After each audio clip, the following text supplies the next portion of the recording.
واقعا دا سوا په بنی اسرائیلو کې سرکشی پیدا شوی و د الله رب العزت نافرمانی پکې پیدا شوی و نو الله رب العزت به باندې یو ظالم بادشاہ مسلط کړو په بیت المقدس باندې حمله وکړه او د دې چې څومره خار او څومره آبادی وا دای ورله ټوله ورانه کړه کم چې په دې کې جنگیالیو د جنگ کسانو هغه ټول مړ کړه او بقایای د ځان سره قیدین کړه بویت لو وینځ غلامانې تینا جوړ کړه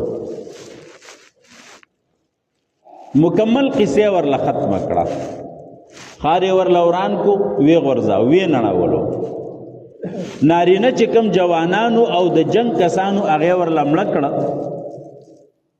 کم چې د دې زنانوي یا ماشومانو نو هغه د ځان سره بوتله په خپل کورونو کې د خدمتونو د پاره وینځ غلامانې تینا جوړ کړه خادمان یې وګرځول نو په بنی اسرائیلو کې یو پیغمبر عزیر علیہ السلام دې په دغه علاقه باندې را تیرېدو چې وی قتل دا آبادیم بالکل ویرانه پرته ده او د انسان درکم پکې نه لګي بلا شه مړی پکې پراته دي او څوک رجیدلی دي او څوک پړسیدلی دي او آبادی مکمل رانی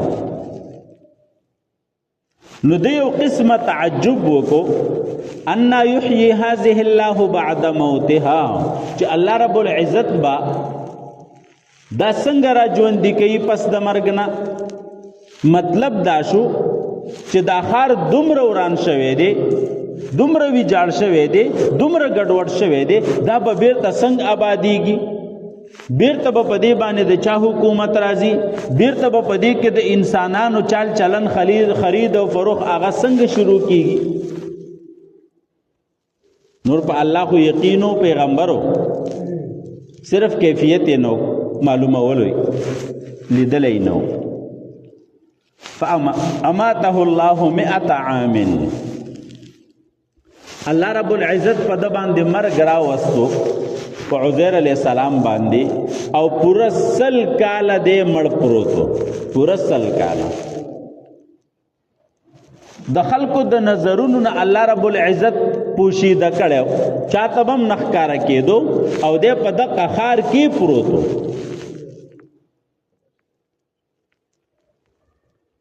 وخت تیرېدو زمانہ تیرېدا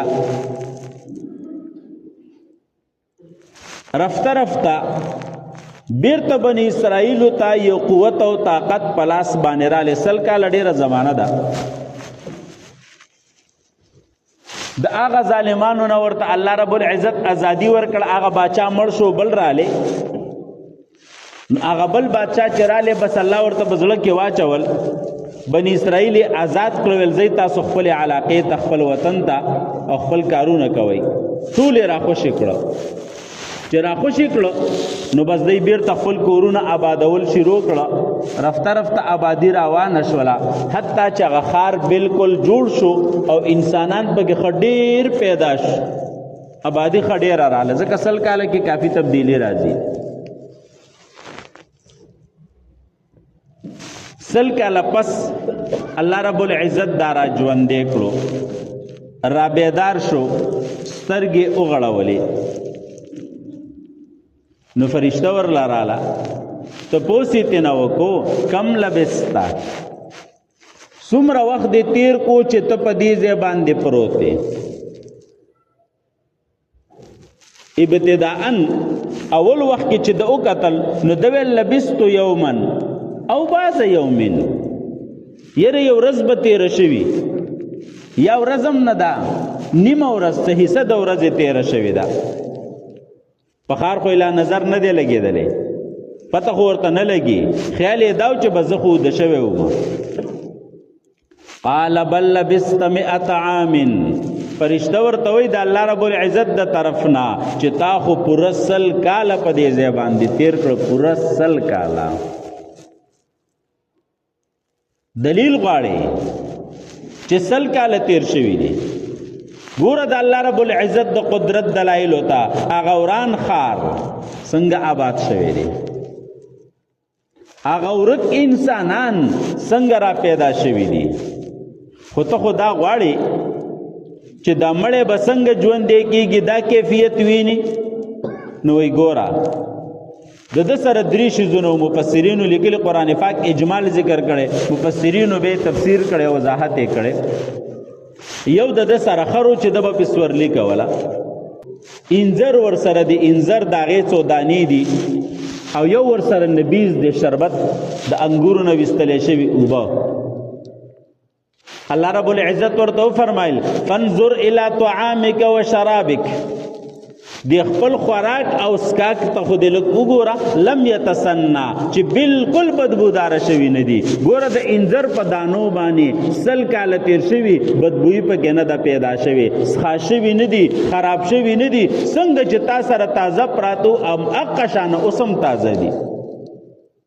دارنګې چې کوم ستا نبیزو ستا شربتو په هغې باندې پوره 100 کاله تیر شوي دي، او په 100 کاله کې د هغې خوند، ذایقه، بوی هېڅ شی نه دی خراب شوی. دا د الله رب العزت د قدرت دلیل دی چې الله وغواړي 100 کالو پورې ساتلی شي. ورنه زموږ د شیزونه په 2 ورځو کې څښاک کېږي. داسې ده که دا یو دلیل شو.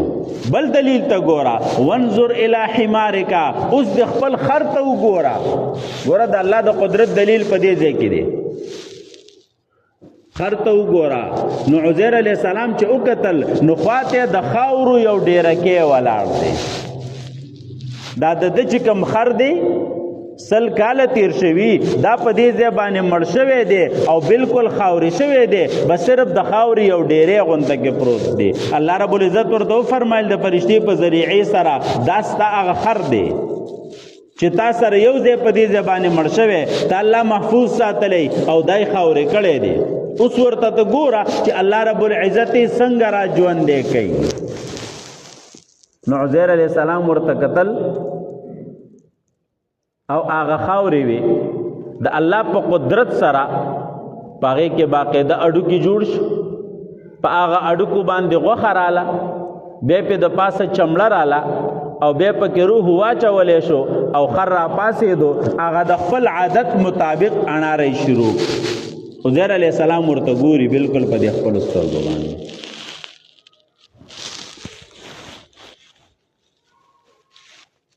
بیا دا خو پیغمبرو شک خو یې نو کړی، عقیده کې فرق نو. الله رب العزت ورته وفرمایل ولنجعلک آیة للناس، ته خفه کېږه مو چې دا 100 کاله مرګ موږ په تا باندې راوستو، ګنې دا تا کومه ګناه کړې ده، یا دا ستا په عقیده کې فرق راغلی دی، یا تا کوم د الله په قدرت کې شک کړی، داسې خبره بالکل نشته. لنجعلک آیة للناس، زه تا د دې خلکو دپاره یو عبرت ګرځوم چې دا کم مسلمانان ځانته وایي، بني اسرائیل کم چې په هغه زمانه کې وو چې ځانته مسلمانان وایي، نو د دیم په دې خبره کې شک دی چې یو پیره څوک مړ شي بیا به نه را ژوندی کېږي. نو زه تا د هغې دپاره د خپل قدرت یو دلیل ګرځوم. څنګه به دلیل ګرځي؟ عزیر علیه السلام را پاسېدو، خپل خرې د ځان سره را روان کو، بالکل ینګ جوان دی، 100 کاله تیر شوي، خو دی خو پکې بوډا شوی نه دی، ځکه د باندې خو زمانه نه ده تیره شوې، دی خو وفات شوی دی. دا 100 کاله زمانه د لیدلې نه ده، نو دی خو بالکل هماغه شان جوان دی څنګه چې د پخوا نه و. کور ته را روان شو، خار ته ګوري او د خار کوڅې ورته ډېرې بدلې بدلې ښکاري. په تپوسونو خپل کور ته ځان راورساو. یو نه تپوس کوي د عزیر کور کم طرف ته دی، بل نه تپوس کوي حتی چې کور یې معلوم او کور ته رالی چې ور یې وټکاو، د کور نه ورته څوک رالی، وایي څوک یې؟ اواز ورته رالی، وایي زه عزیر یم او دا زما خپل کور دی ځکه رالم. هغه ورته خاندي وی عزیر خو 100 کاله مخکې وفات شوی دی، ته نن د کوم ځای نه را پیدا شوي چې زه عزیر یم؟ وی ته دا ورخو راته کولاو که که نه. چې ورې ورته کولاو کو، په هغه کور کې یو بوډۍ زنانه وه چې په سترګو باندې ړنده وه. نور د کور والا چې کم خلک و دی خو نه پیژاندو، مثلا د ده به نوسي و یا به یې کړوسي و یا به څه شی و. ظاهره دا ده چې زامن بیا هم وفات شوي و ځکه چې 100 کاله پکې تېر شوي. نو هغه یې نه پیژاندو، هغه شور شغب ساز کو او خلکو ته اوازونه جوړ کړه چې څوک راغلی دی زمونږ په کور باندې دعوه کوي او وایي چې زه عزیر یم. خلک راجمع شو، یو ورته وایي هلکه دا ته څه ګډې وډې وې، عزیر خو 100 کاله مخکې وفات شوی دی. بل هم ورته وایي، څوک هم په خبره باندې اعتماد نه کوي. بوډۍ زنانه ده، په سترګو باندې ړنده ده، په دغه وخت کې 6 کاله عمر دی، 120 سال سترګې ړندې شوي دي. هغې وی څه شور شغپ هم ساز کړی او څه مسله هم جوړه کړې ده. نو خلکو ورته وی چې دا جوان دی، ځوان راغلی دی او وایي چې زه عزیر یم او دا زما کور دی او موږ سره لانجه اچولې. نو هغه خو چونکې په سترګو ړنده وه، ویل که دا فرشته او عزیر نو زه به وپېژنم. وی کله چې عزیر علیه السلام د کور نه وتو، دغه د ده وینځه خادمه و خدمتګاره او په دغه وخت کې د 60 کالو وه، بلکل جینۍ وه، د 60 کالو وه. نو بیا خو په سترګو ړنده وه، عزیر علیه السلام خو یې لیدو نه، زمانه هم ډېره تېره شوې وه، ذهن کې هم کمزوري راغلې وه. خو ویل که دا فرشتې او عزیر نو زه معلوموم. وایي ته څنګه معلومې؟ وایي زه داسې معلومیم، نمبر 1 چې عزیر علیه السلام مستجاب الدعواتو، چې کومه دعا به وکړه الله رب العزت به ډایرکټ قبلوله. که ته فرشته او عزیری نو زما سترګې ړندې دي، ما ته دعا وکړه چې زما سترګې الله بنا کړي چې زه تا وینم چې ته عزیری او که نه. عزیر علیه السلام چې تپوس وکړو ته څوک یې؟ خپل نوم یې ورته یاد کو. نو هغه ورته وایي ګوره ته خو زما وینځه یې. وایي زه ته دعا وکړه. نو چې دعا یې وکړه په سترګو یې ورله لاس راښ کړو، الله رب العزت د هغې نظر واپس کړو، په سترګو یې رڼا شوله. چې وی کتل نو هغه ټولو خلکو ته یې اعلان وکړو چې بالکل دا عزیر دی، دا زما مالک دی او 100 کاله پس ورک شوی او اوس را پیدا شو. بیا به ورته خلک ویل چې اخر دا 100 کاله ته وی چرته او ستا په دې بدن کې تغییر ولې نه دی راغلی؟ نو ده ورته خپله واقعه واوروله